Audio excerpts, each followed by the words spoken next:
പ്രസാധക രംഗത്ത് അതികായന്മാർ അടക്കി വാഴുന്ന മലയാള പുസ്തക മേഖലയിൽ ഒറ്റയാൾ പട്ടാളമായി ഒരു വനിതയുണ്ട്. ജോലിക്ക് ശേഷം കിട്ടുന്ന സമയം കൊണ്ട് സ്വന്തമായി ഒരു പ്രസാധക സ്ഥാപനം തന്നെ നടത്തുന്ന വ്യക്തി. പ്രമുഖരുടെ അടക്കം നിരവധി പുസ്തകങ്ങൾ പുറത്തിറക്കി വനിതകളുടെ കരുത്ത് രേഖപ്പെടുത്തി കഴിഞ്ഞു ഈ യുവതി. ഇത് ബിനു ആനമങ്ങാട്, മലപ്പുറംകാരി. തിരുവനന്തപുരത്ത് കുടുംബശ്രീയിൽ ഡെപ്യൂട്ടി മാനേജറായി ജോലി ചെയ്യുന്നു. ഇവിടെ തീരുന്നില്ല ബിനുവിന്റെ വിശേഷങ്ങൾ. കേരളത്തിൽ ഒറ്റയ്ക്ക് പ്രസാധക സ്ഥാപനം നടത്തുന്ന ഒരേ ഒരു വനിതയാണ് ബിനു. 2 വർഷം മാത്രം പ്രായമായ ഗ്രീൻ പെപ്പർ പബ്ലിക്ക ബിനുവിന്റെ സ്വന്തമാണ്. ഒറ്റയ്ക്ക് പിടിച്ചു നിൽക്കുന്നെങ്കിലും വനിത എന്ന നിലയിൽ ഏറെ വെല്ലുവിളികൾ നേരിടേണ്ടി വരുന്നതായി ബിനു പറയുന്നു. സ്ത്രീയും പുരുഷനും എല്ലാവരും ഭിന്നലിംഗം എല്ലാവരും ഉൾപ്പെടുന്ന സമൂഹത്തിൻ്റെ കാഴ്ചപ്പാട് പുരുഷ കാഴ്ചപ്പാടാണ്.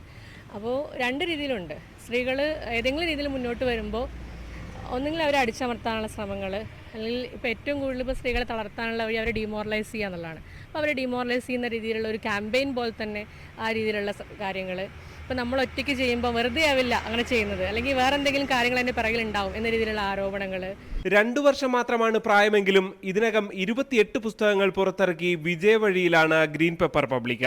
ഇതിൽ പ്രമുഖ എഴുത്തുകാരായ Ashitha, Madhupal, Gracy, Radhika C Nair, V T Murali, P Sreekumar തുടങ്ങിയവരുടെ പുസ്തകങ്ങളുണ്ട്. ലേഔട്ടിൽ മുതൽ പ്രൂഫ് റീഡിംഗിൽ വരെ ബിനുവിന്റെ കയ്യൊപ്പുണ്ട്. ഒപ്പം നിറയെ സുഹൃത്തുക്കളുടെ പിന്തുണയും. അവിടെയും തീരുന്നില്ല. ഗ്രീൻ പെപ്പർ പുറത്തിറക്കിയ ഒരു പുസ്തകം ഉൾപ്പെടെ 3 കവിതാ പുസ്തകങ്ങളുടെ രചയിതാവ് കൂടിയാണ് ബിനു. വെല്ലുവിളികൾ ഏറെയുണ്ടെങ്കിലും തോറ്റുകൊടുക്കാൻ ബിനുവില്ല.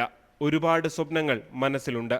എന്തെങ്കിലും ഒരിക്കൽ ഏതെങ്കിലും ഒരു വർഷമെങ്കിലും ആ ലൈബ്രറി കൗൺസിലിൻ്റെ എല്ലാ ജില്ലയിലെ മേളകളിലും പ്രസാധക എന്ന രീതിയിൽ പങ്കെടുക്കണം എന്നുള്ളതാണ് എൻ്റെ ഇപ്പോഴത്തെ ആഗ്രഹം. പക്ഷെ നാളെ ഇതിനേക്കാളും വലിയ ആഗ്രഹങ്ങൾ വന്നേക്കാം. പക്ഷെ ഇന്ന് എന്നോട് ചോദിച്ചാൽ എനിക്കൊരു വലിയ ആഗ്രഹമാണ്. സ്വന്തം കാർ തന്നെയാണ് ബിനുവിന്റെ പുസ്തകശാല. ഗ്രീൻ പെപ്പറിന് ഒരു പുസ്തകശാല എന്നതും ഈ വനിതാ പ്രസാധകയുടെ സമീപ സ്വപ്നങ്ങളിലൊന്നാണ്. G Sreejith, news 18, Thiruvananthapuram.